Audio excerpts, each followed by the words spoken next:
በስመ አብ ወወልድ ወመንፈስ ቅዱስ አሐዱ አምላክ አሜን።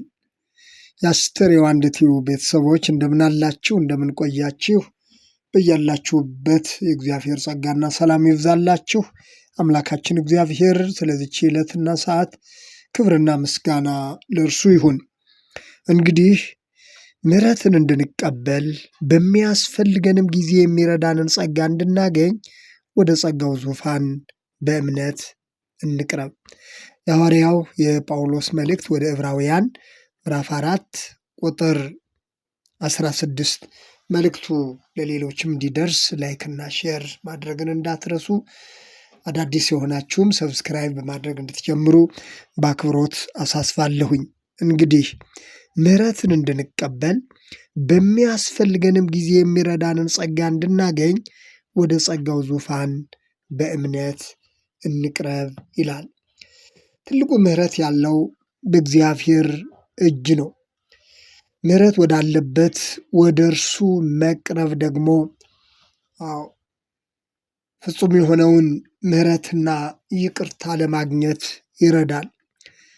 ክርስቶስ ኢየሱስ እንደተናገረው ወደ እኔ የሚመጣውን ከቶ ወደ ውጭ አላወጣውም እንዳለው ወደ እርሱ መቅረብ በእምነት ወደ ጸጋው ዙፋን መቅረብ ምሕረትና ይቅርታን ማግኘት ነው።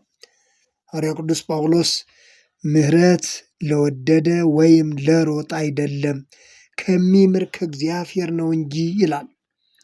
ምሕረት ለሮጠ ወይም ለወደደ አይደለም ከሚምር ከእግዚአብሔር ነው እንጂ። ሰው እንዲሁ ስለሮጠ ሳይሆን ወይም ደግሞ ሰው ስለፈለገ ሳይሆን ምሕረት የሚገኘው ምሕረት ወዳለበት ወደ ጸጋው ዙፋን ወደ እርሱ በእምነት መቅረብ ነው።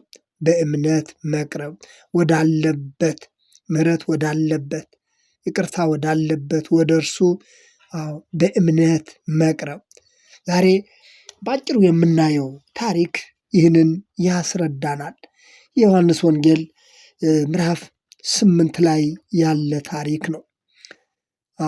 ሴትየዋ ስታመነዝር ተገኝታለች ተብላ በኢየሱስ ክርስቶስ ፊት ለፍርድ ቀረበች። የቀረበችው ለፍርድ ነው። የቀረበችው ደግሞ ምሕረትና ይቅርታ ወዳለበት፣ ምሕረት የባህሪው ወደሆነው፣ ይቅርታ የባህሪው ወደሆነው፣ ርኅራኄ የባህሪው ወደሆነው ወደ ኢየሱስ ክርስቶስ ነው። ከሳሾቹ ደግሞ ትልልቅ የሃይማኖት መሪዎች ናቸው። ጻፎችና ፈሪሳውያን በመባል ይታወቃሉ። መምህር ሆይ አሉት፣ ይህቺ ሴት ስታመነዝር ተገኝታ ተያዘች። እንደዚህ ያሉት በድንጋይ እንዲወገሩ ሙሴ በሕግ አዘዘን። አንተስ ምን ትላለህ አሉት። አንተስ ምን ትላለህ? እነዚህ ሰዎች ይህቺ ስታመነዝር የተገኘችው ሴት እንደ ሙሴ ሕግ በድንጋይ ተወግራ እንድትሞት የሚያስቡ ናቸው። ምክንያቱም ሕጉ ይህንን ስለሚል፣ ሕጉ ይህንን ስለሚያዝ። ወገኖቼ ወደ ኢየሱስ ክርስቶስ መቅረብ፣ ምሕረት ወዳለበት ወደ እርሱ መቅረብ ግን በሰዎች ዘንድ የሆነው ፍርድ ወደ ምሕረት ይቀየራል። በዚህን ጊዜ ኢየሱስ ክርስቶስ ጎንበስ ብሎ በጣቱ በምድር ላይ እየጻፈ ከቆየ በኋላ መላልሰው በጠየቁት ጊዜ ቀና ብሎ ከእናንተ መካከል ኃጢአት የሌለበት አስቀድሞ በድንጋይ ይውገራት አላቸው። ከእናንተ ኃጢአት የሌለበት አስቀድሞ በድንጋይ ይውገራት አላቸው። እነርሱም ሕሊናቸው ወቀሳቸውና ከኢየሱስ ክርስቶስ ፊት ከትልቁ እስከ ትንሹ ሊከሷት የቀረቡት በሙሉ ከኢየሱስ ክርስቶስ ፊት ወጡ። ሕሊናቸው ወቀሳቸው ይላል። ሕሊናቸው ወቀሳቸው። የሕሊና ወቀሳ መልካም ነው። ነገር ግን የእነዚህ ሰዎች የሕሊና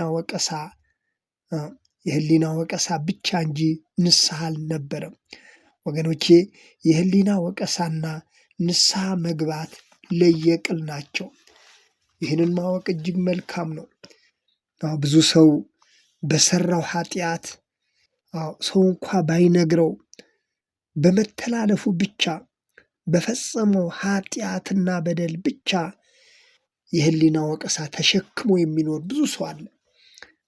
ብዙ ሰው አቤት የኔ ኃጢአት፣ አቤት የኃጢአቴ ብዛት እያለ በአንደበቱ ሲናገር ይውላል። እውነት ነው። ይህ የህሊና ወቀሳ ይባላል።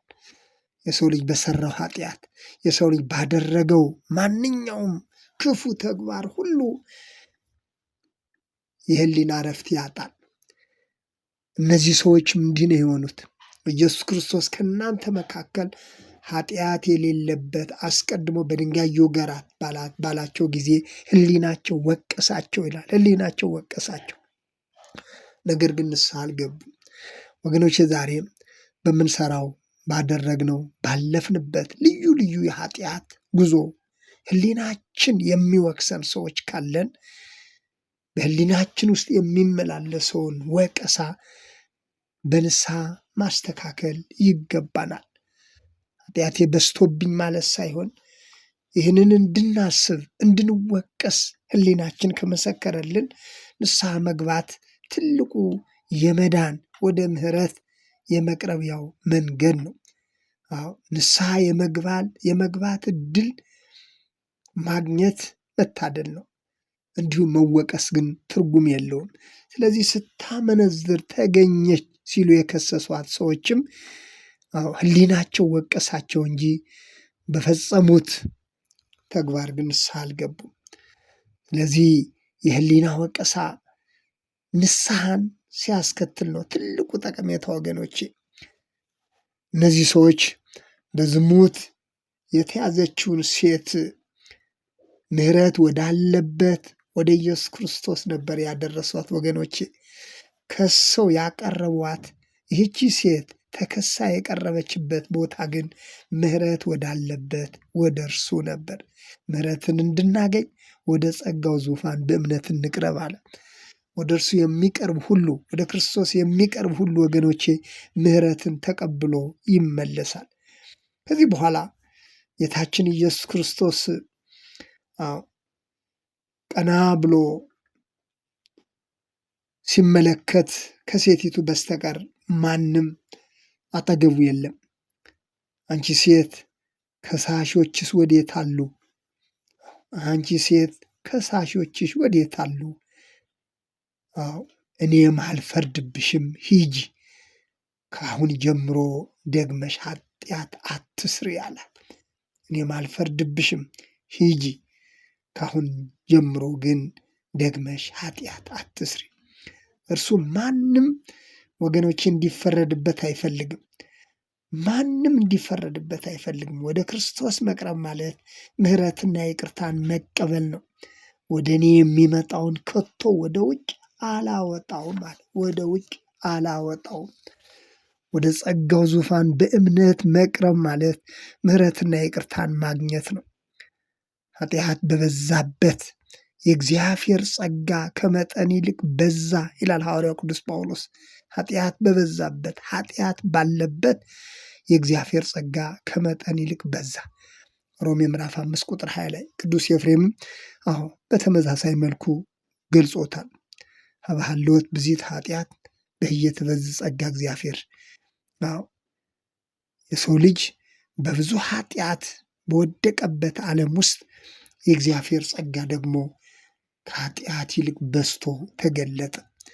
ስለዚህ ይህንን የእግዚአብሔርን ጸጋ ለማግኘት ምህረቱን ለመቀበል ይልቁንም መዳን እንዲሆንልን በእምነትና በንስሐ ወደ ጸጋው ዙፋን መቅረብ ይገባናል። በዘላለም ፍቅር ወድጄሻለሁ፣ ስለዚህም በቸርነት ሳብሁሽ ይላል ኤርምያስ ምዕራፍ 31 ቁጥር 3 ላይ በዘላለም ፍቅር ወድጄሻለሁ፣ ስለዚህም በቸርነት ሳብሁሽ። የእግዚአብሔር ቸርነት በእድሜ ጠብቆን፣ የእግዚአብሔር ምህረት በእድሜ ጠብቆን በሕሊናችን የሚመላለሱትን የወቀሳ አይነቶች በንስሐ አስወግደን ወደ ጸጋው ዙፋን በእምነት መቅረብ እንድንችል ይህ ታሪክ ለእያንዳንዳችንም ትልቅ ትምህርት እንዳለው ልናስተውል ያስፈልጋል።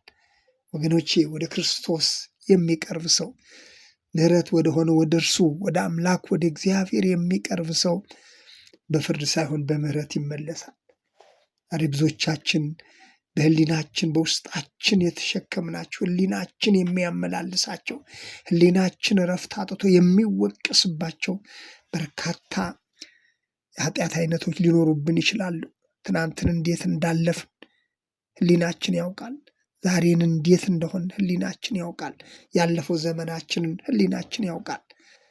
የህሊናችን ወቀሳ ደግሞ ከእግዚአብሔር ዘንድ ወደ መዳን እንድንደርስ ወደ ንስሐ እንድንደርስ ወደ ጸጋው ዙፋን በእምነት ቀርበን ምሕረትን እንድንቀበል ከአምላካችን ከእግዚአብሔር የተሰጠን መሆኑን ተረድተን እነዛ ያችን ሴት ለመክሰስ ለፍርድ ያቀረቧት ሰዎች ህሊናቸው እየተወቀሰባቸው ያለ ንስሐ እንደተመለሱ እኔና እናንተም በዘመናችን በዕድሜያችን እግዚአብሔር በሰጠን ጊዜ በህሊናችን የሚመላለሱ የህሊና ወቀሳዎችን ሁሉ ንስሐ በመግባት ወደ ጸጋው ዙፋንም በእምነት በመቅረብ ከእርሱ ዘንድ የሆነውን ምሕረትና ይቅርታ በዕድሜያችን በዘመናችን